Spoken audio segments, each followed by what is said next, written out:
Hi everyone. I thought I'd hop on with a few of my thoughts and decided to do it outside. So if there are any natural noises outside, that's nature.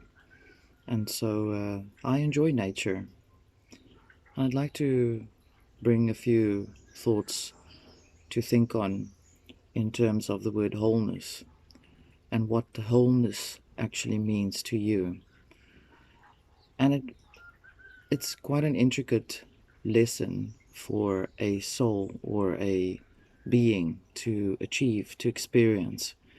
If most of you have heard me speak about being whole is something that needs to work for you. You need to be able to understand what it means.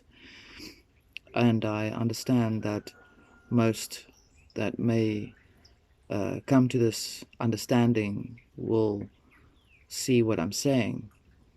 If you're in the process of learning to try and understand how to achieve wholeness, it really is quite something that is part of your soul journey, your experience. And when I say soul journey, I'm saying your soul is the uh, individual person or being that drives the journey, while your spirit is in the back seat, um, navigating the ultimate path of your life. And what does wholeness mean? Well, before you want to know what wholeness means, you need to understand that the reality that we are existing in, this reality, uh, is made up of many man made systems. When I say man made systems, I'm saying that yes, most systems in this reality have a very strong human presence to it. And this each system, whether it's a system of finance or whether it's a system of control or whether it's a system of dismantling the conspiracies or whether it's a system of fear driven um, drama is a system, whether it's a system of proportions that make you feel like you never know where you're going, or whether you feel lost in that system, or whether these are all man made systems because they're all created with the intention to keep you codependent on that system. When I say wholeness needs to be achieved in these systems, I'm saying that once you stop believing that you are subjected to the system's requirements, that doesn't mean I'm not speaking about going full sustainable, sovereign, live off the grid, blah, blah, blah. Everyone dreams to have that ultimately. But it's not possible always to achieve that. Not in certain circumstances. You may not be able to have what you're looking for, whatever the case may be. What I'm trying to explain to you is that you need to look at who you are. Refocus who you are. What are you? Who are you? Are you a person that requires to have a drama in the back of your mind or in your life to make you feel valid for being a certain type of person? To feel brave, you need to have drama. So you subconsciously choose to be around dramatics. Every experience that you have is a conscious, subconscious, conscious and subconscious agreement to be partaking into that drama, so that or that story or that system, so that you can feel more of what it is that you're seeking. And even that in itself is an agreement, that is a contract that you can clear up.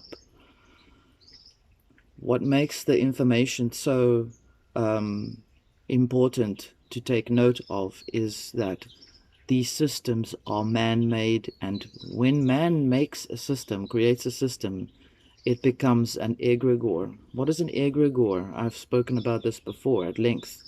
An egregore is an inanimated thing, like a statue, where is assigned a human quality, where people refer to their cars as she. You're creating an egregore out of your car. When people are referring to um, certain parts of the world as she, you're creating an egregore out of that particular belief of yours. And you're sharing it with people around you, and people around you then start to believe that it is a she. So, in actuality, the path towards wholeness is to become completely independent from the beliefs that systems hold over you. It is required that you step into yourself. Whether you like it or not, you are required to step into yourself. I didn't make the rules. These are the rules that are made by this universe and by those that are existing in this universe. The game is played in this way, including the same rules that are applied to the malevolence. They have to abide to that rule. If they don't, they're taken out of the game. And no, I'm not propagating the Hunger Games scenario either, because the Hunger Games is just another system to believe and to fuel so that it becomes a reality. What I'm actually speaking to you about is to become completely self-reliant on all that is within you. It's always been inside of you. Everything that you're looking for in this reality is inside of you. Whether you're seeking acknowledgement because you're doing a good job, or whether you're feeling you need to be validated for your actions, and so that people can say, what a good boy you are for doing that, or gosh, she's amazing, she just did that, her heart is so amazing. You need to be mindful what you're deciding, where your intentions are. Some of these elements that are malevolent require to be acknowledged, to be seen. When you understand the conditions of this reality, when you ultimately understand the conditions of the reality, you'll understand and notice and see that the system requires a constant focus on it, whether it seeks to be acknowledged, or whether it seeks to be hated, or whether it seeks to be taken note of, or whether it seeks to be feared. It depends on the nature of the beast, the bestial mind of the man that decided to create an egregore out of a system that is going to perpetuate fear and drama and chaos. That is a man-made system. Man-made. The magical parts of these systems are the serious belief that the system has that much power over the innocents, the lambs that are taken to slaughter, the people that are paying for the system to take care of them, the people that are paying through sacrifice, through beliefs that the system will take care of you. That creates a codependency which makes your existence incomplete. You are not whole. You do not understand what wholeness means. When you are entering the stage of becoming whole, your awareness becomes much more clearer to you. You start to feel empowered. You start to feel loved within, because you feel that love needs to come from you, for existing, which means you acknowledge who you are. You acknowledge your existence. You take note of what you are.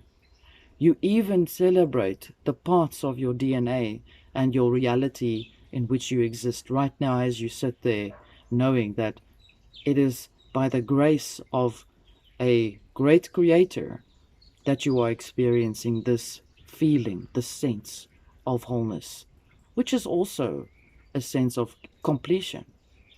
And so I want to prepare you as well for when it comes one day to you, that when you have reached that level of wholeness, that you will have accomplished almost everything that you have sought to do in your life. You'll feel that you did.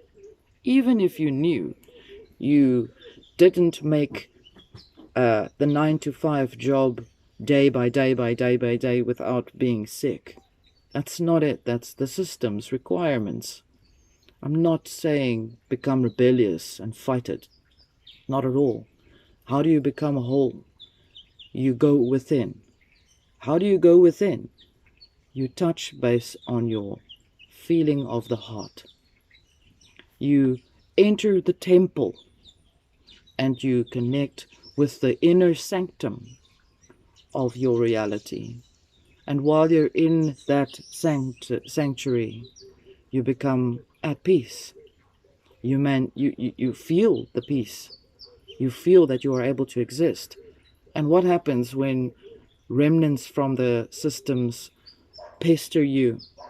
Because the system will behave like a drowning man, and it'll give you flashes of things and you'll feel stressed sometimes. People call that the dark night of the soul. It's not really the dark night of the soul. It really is just experiencing the past of the remnants of the system that is needing to let go of you. And once you're able to realize that those fragments or those shards that come bugging you are just empty flashes of memory, and that they don't hold substance, they don't hold a heaviness or a weight, or they don't matter as much. The materia is weak, and it is just a flash of an image. Then you are able to navigate yourself away from that by going within. And so you go within by acknowledging who you are. Yes, I am a being. I am infinite consciousness. I am loved. I am whole. You tell yourself that every day. I am within Great Spirit, and Great Spirit is within me. Rather than pay attention to keying into man's systems that require you to give a sense of offering, burn the offering to prove your sacrifice to me, commit a crime to prove your allegiance to me.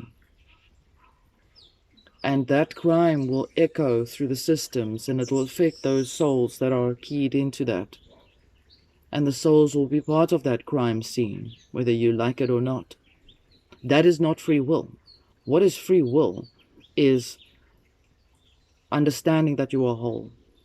Let this settle in your consciousness so that you are able to unite the conscious with the subconscious and connect in the bridge within you, so that one day when you pass on, that you will be able to pass on without fear and anxiety that you didn't do what you needed to do, and this happened and that happened, and I'm so stressed, and I don't want to die, I'm afraid of dying, and rah, rah, rah, rah, fear porn.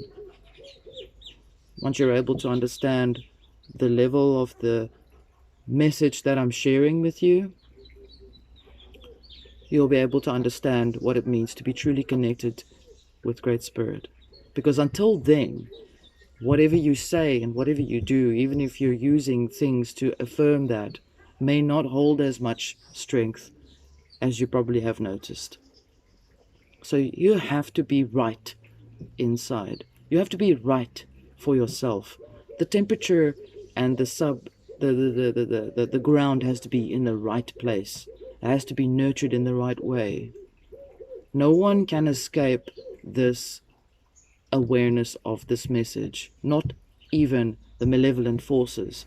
Not even those that are running the God program to annihilate all other gods, which they confirm. They consider those of us as gods, just as they consider themselves to be gods. So they call it God's War of Gods. They love to play a story out. They love the drama. Where do they stand in their existence? They stand at the furthest corner of where you are. They are very far from you in terms of consciousness, in terms of awareness. However, some of them understand, and yet they want to drive the system to become a god. That is their intention. They want to create rituals and sacrifices to such an extreme that those souls that have bought into those systems are trapped in it, so that they can create an egregore, which then eventually becomes a new god or a new Jesus or a new Messiah of whatever, and a mixed up, confused, doesn't know what it is in sex, God, to say, we did it. This is what we wanted to do all this time, and we needed all these blood sacrifices from everyone, the bloodletting from everyone, your blood oaths, life in the blood. Focus on your life, on who you are. Everything else in terms of living in a physical world, you will, when you are whole, you will exist within this reality without feeling its control over you, without you feeling you need to control it even. That is a very important thing to understand. You do not then worship this reality. You appreciate it for what it is. You appreciate the beauty around you, but you don't worship anything. You don't even worship war of the ships. You don't create war with your vessel. You're a peaceful being. You are a very special being. You as a human being, you are special. As much as those who are not human can recognize that specialness inside of you. And there are some that love you, that are caring for you. I'm not talking about angels, because angels are angles of light. Be careful of the angel thing, okay? Because that is just another system that creates a codependency for you, where you can function without thinking for yourself. You need to ask something else always to verify your truth. Can you not see it in yourself? Do you not know who you are? Needless to say, understand that this is a very serious type of warfare. And the warfare is really your exit or escape or exodus from man-made systems. When they call themselves the beast, the beast is in reference to a system that does not hold any human compassion. Really, that's what it is. It's a thing without reason. It is a thing. I can call anything a beast if I wanted to. So I urge you to focus on this understanding, on this message. Let this be with you. And I'm wishing you a good day and a good evening, wherever you are in the world. And I say thank you to your support on the Promethean channel, as well as on my second channel, which is called The Fountain. The link is in the description. And thank you for enjoying the lecture that I'm putting together on the occult on the Fountain channel. And yes, we're in this together. Much love.